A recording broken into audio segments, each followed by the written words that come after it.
चुनाव से पहले आखिर क्यों बीजेपी ने जारी की उम्मीदवारों की लिस्ट?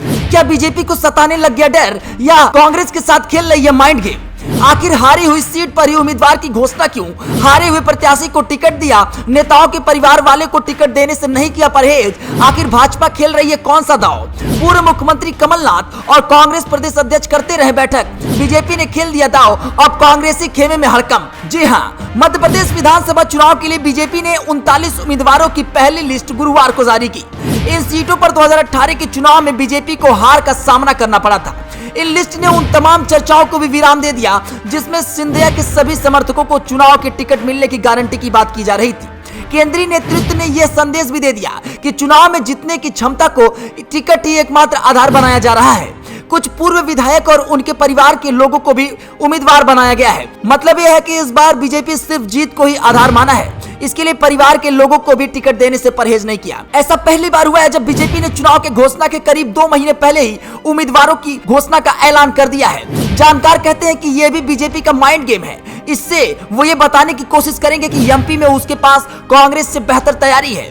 ये भी मैसेज देना चाहती है कि चुनाव रणनीति में वो विरोधियों के काफी आगे है। जिन 39 सीटों पर उम्मीदवार घोषित किए गए हैं उनमें से 13 अनुसूचित जनजाति एसटी, 8 अनुसूचित जाति एससी और 18 सामान्य सीटें हैं। ये सभी हारी हुई सीटें हैं जिन पर कांग्रेस या अन्य दल के विधायक हैं। अब हम आपको 5 ऐसे बिंदु बताएंगे जिनसे आपको ये समझने में आसानी होगी कि आखिर 3 महीने पहले ही चुनाव के उम्मीदवारों की घोषणा आखिर बीजेपी ने क्यों किया।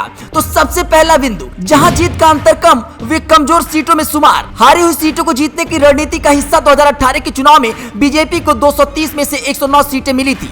उसे 121 सीटों पर हार का सामना करना पड़ा था। इसके अलावा 40 ऐसी सीटों को भी कमजोर सीटों की लिस्ट में रखा गया जहां पिछले चुनाव में जीत का अंतर बहुत कम था। पार्टी नेतृत्व को लगता है कि इन सीटों पर उम्मीदवारों का ऐलान जल्द कर दिया जाए तो उम्मीदवार को प्रचार प्रसार करने का ज्यादा मौका मिलेगा और रणनीतिक तौर पर भी यह जीत मिल सकती है। दूसरा, 230 सीटों को 4 कैटेगरी में बांटकर वर्किंग की। उम्मीदवारों के चयन में कोई चूक नहीं। इस चुनाव में बीजेपी उम्मीदवारों के चयन में कोई चूक नहीं करना चाहती। यही वजह है कि 230 सीटों को 4 कैटेगरी में बांटकर वर्किंग की गई है। पहला, वे सीट जहां पार्टी को हर बार जीत मिली है।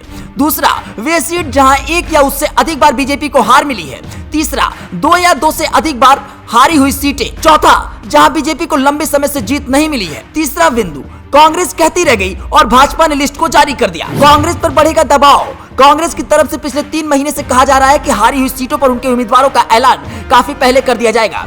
इसको लेकर प्रदेश अध्यक्ष और पूर्व मुख्यमंत्री कमलनाथ की हाईकमान के साथ बैठक भी हो चुकी है। ऐसा माना जा रहा है कि अगस्त के अंतिम सप्ताह या सितंबर से पहले पहली सूची जारी कर दी जाएगी। लेकिन बीजेपी ने पहली लिस्ट जारी कर सभी को चौंका दिया। वो ये संदेश दे दिया कि बीजेपी का नेतृत्व चुनाव को लेकर काफी ज्यादा गंभीर है। चौथा बिंदु, टिकट तय करने में कोई समझौता नहीं। चुनाव से 2 महीने पहले एक लिस्ट जारी कर केंद्रीय नेतृत्व ने प्रदेश के सभी पार्टी और नेताओं को यह संदेश दे दिया कि बीजेपी नेतृत्व चुनाव जीतने के लिए पूरी तरीके से गंभीर है और उम्मीदवारों के चयन में केवल जिताऊ क्षमता ही एकमात्र आधार है। टिकट तय करने में कोई समझौता नहीं होगा। भोपाल उत्तर से आलोक शर्मा और भोपाल मध्य से ध्रुव नारायण सिंह को टिकट मिलने से साफ है कि उम्मीदवारों के चयन में सर्वे रिपोर्ट को ही आधार बनाया गया है।